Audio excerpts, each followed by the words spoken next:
to avoid a back and forth, and so that I may not lose my train of thought. Over and above that, there's a lot of misconceptions. There's a lot of information shared with malicious intent. And obviously the backlash comes from a place of not understanding that. And that is where I come in to address a few things to you guys that are here. I'm going to make reference a bit to my notes because I needed to keep record of timelines for some of the things that have taken place. This is not me trying to garner sympathy or likes or anything. I am very cognizant and conscious of who I am. I am not confused. I am clear about the decisions that I make, how and why I do things. And let me firstly say that at the core of me deciding to assist the bereaved Lesego was the fact that I am a woman. I understand what it's like to lose a child. Therefore, this on its own is an issue and a subject that touched my heart. I don't know the father of the child from a bar of soap. Neither is he my friend. So I just wanted to put it on record that I fought for a principle that stems from the foundation of Ubuntu Botho. I fought for a principle that I uphold dearly, that women must be treated with dignity, must be protected, must be loved. You may be sitting there asking yourself why I'm saying that when you have read whatever you have read. I will get to that. But I wanted this to be clear today, this morning, that at the core of my involvement in this cause, together with the collective being the women that were involved in this specific cause, was to raise awareness on the staggering amounts of gender-based violence that is overlooked towards the fact that women are abused emotionally. And because emotional abuse is not categorized as something that you can literally touch and feel, you cannot even see it through bruises and scuff marks and marks. You can only understand the adverse effects of emotional abuse through the pain that the person is going through. Now, for those that know me, for those that are always on my lives, they will understand and know the kind of person that I am.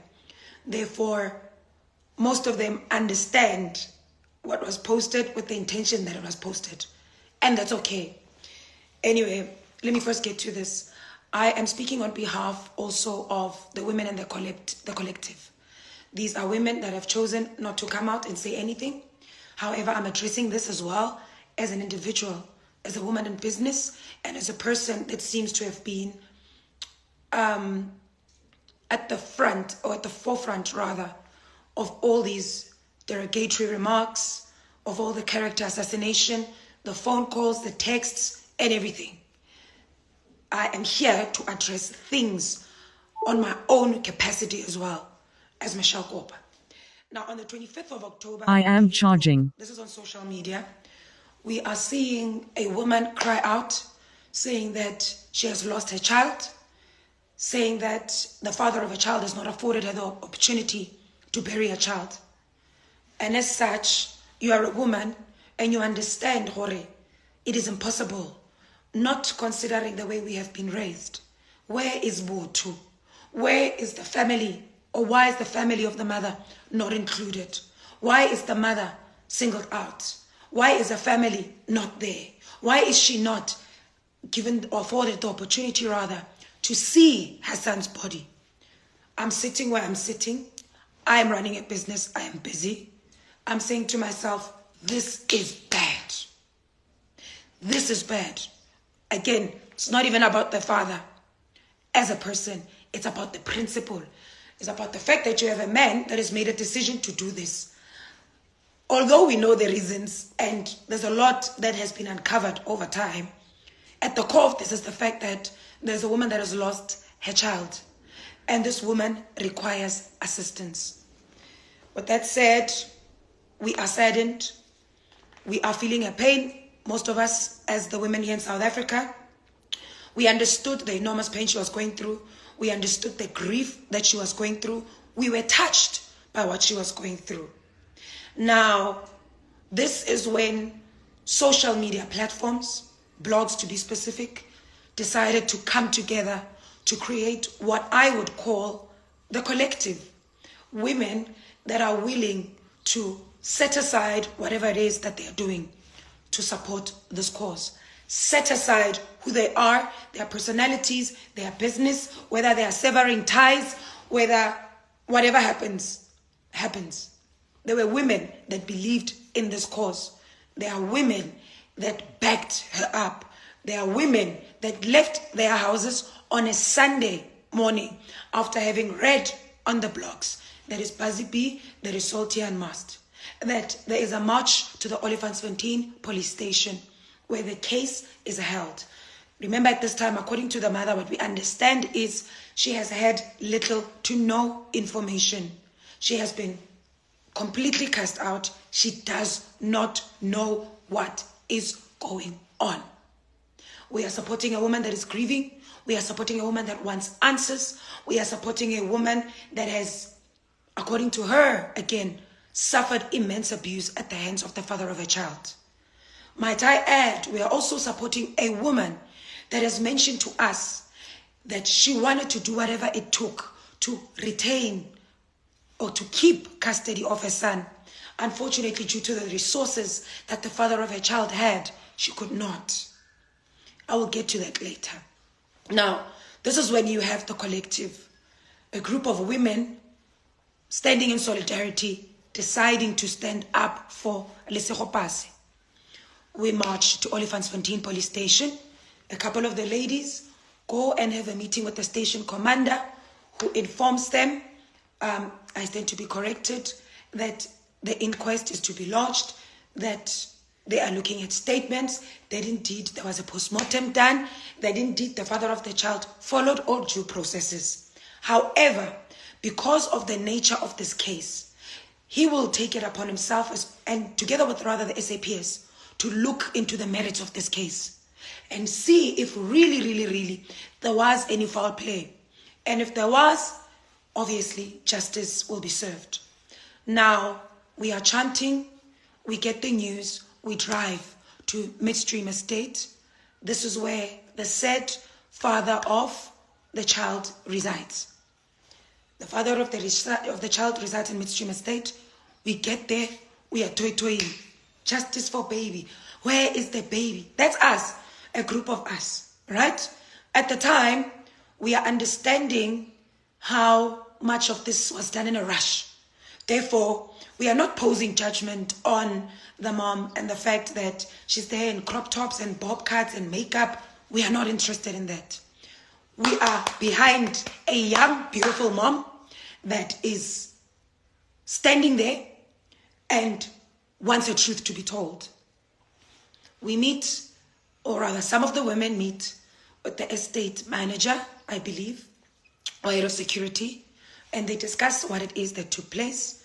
They discuss what happened, who received statements, who did not receive statements. I'm losing my network there. I keep getting phone calls. That is what happened.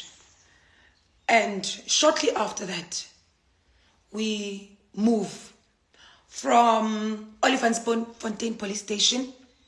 A kind woman offers us a home, her house in Midrand, to meet as the collective. This is shortly after we are introduced to a lady by the name of Kay, whom Lesego says is a publicist. She will be handling everything media related. Therefore, we shouldn't worry. Get to midstream.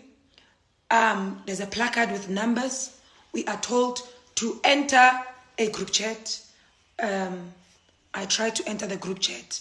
I say to the lady with the placard, Sissy, I can't. She says, give me your numbers, I'll send you the link. Gives me her numbers, sends me the link. I therefore then I get into the group chat. Get into the group chat, somber spirits at the time. It's still in the afternoon. We are all sad. The environment is quite somber. We are all going through grief.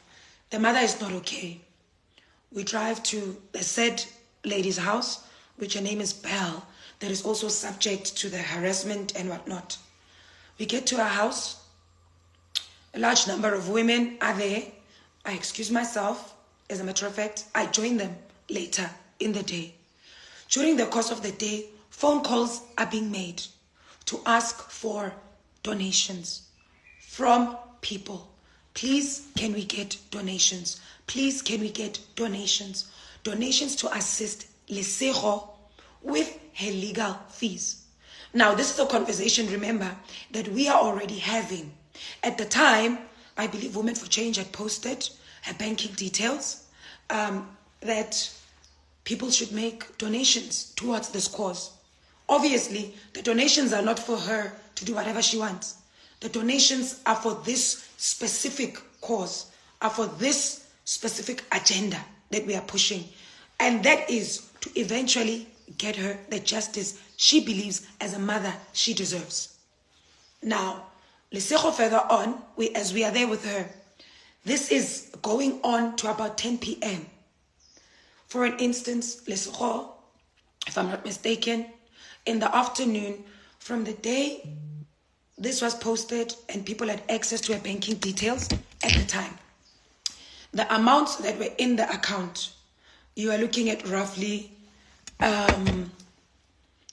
20,000, if not less, at the time. And this is when she was asking for donations, and these are the chats that we had with her. Nonetheless, fast forward to today, where I am perturbed that she'd be able to go publicly and say, whoever wants the donations, give me your banking details and I'll send them back.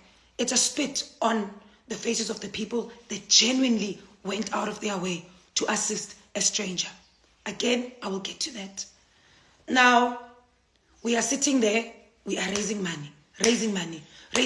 Kwa phone 10,000 it's wakwale, 5,000 it's wakwale. The POP again, left and right. Monies are coming in. At the time, we are saying to Lesego, because this is a case of national interest, it is so important that you understand that you need to be accountable to the people that are making donations. Why am I saying this? There are people that did not even make donations independently, but from their own organizations, from their own businesses, from their non-profit organizations, their companies, NPOs, you can imagine, and you can name them. They made donations. Therefore, including political parties, might I add, you need to be able to hold yourself accountable to the monies that have been raised. That evening, I think easily we have raised an additional 50,000 rands. While we have raised 50,000 rands, I need to emphasize that the funds were raised, number one, for an urgent application to exhume the body of baby Kaone, who is her presumed late son, right? We raised the amounts with her in agreement together with us that the amounts that are being raised are not for us, are not for personal gain, but for one cause, for her to get legal counsel at senior level. I repeat this. We raised the funds together with her, having exposed her personal banking details, to raise the funds to get her legal service at senior level. We expected her to come and get us, or give us information rather, that guys, as Lesego, I have acquired the assistance of this specific law firm. These are senior counsels that I've gotten services from that will expedite this case to ensure that I get justice for my son. Not only that, but to ensure that the process is speeded up and she exhumes the body of a child. Not only that, but she gets a fair and private pathology report. she wanted to take the child to a private pathologist. And this is where I will come in next. Now, on the day that she left us here in Midrand, she had provided us with the total sum of what was in the account. Right? The next day, more people added money. So it is at the hundreds now. We don't mind. At that point in the group, we are happy that funds are raised. We are writing, let's pray for her. We need to stand in the gap for her. We need to give her all the support. Now the question starts rolling in. Lesego, who is the attorney on record? Who is the attorney on record? Lesego does not want to give us information on who the attorney on record is. Remember, we are asking this so that for those women that are available, they clear their schedules. We stand and we band together with her in court. Whether we are in our cars, whether we are in the streets, we are there, we are supporting her. We need to know who the attorney on record is so that people that have assisted and are continuing to pour into this initiative know that this is a case that is taken very, very seriously by the mother. So at the time, we are asking, who is the attorney on record? So as I said earlier on, that on Sunday, she had given us figures. She had created transparency, by the way. So the window was open of accountability and transparency as far as every single cent was concerned. You must remember that we also took to account the fact that there will be miscellaneous funds that she will use. That is transport, food, whatever. However, the first batch of the monies that were raised by the people that were donated were to go towards her legal aid. We were not interested at the time about where she goes for interviews, this and that. We believed because she had what do you call this again? A PR person, for lack of a better word. She would have sorted that out. We expected that to be sorted out. Anything media related. We discussed that in the group at length. Women came out in their numbers asking, this person wants to interview, that person wants to interview. We took them directly to the person that was in charge at the time of her media and anything media related. Now, while we are asking her, can we get the attorney on record? Can we get the attorney on record? Because now you have started going to court. We need to know who's your attorney.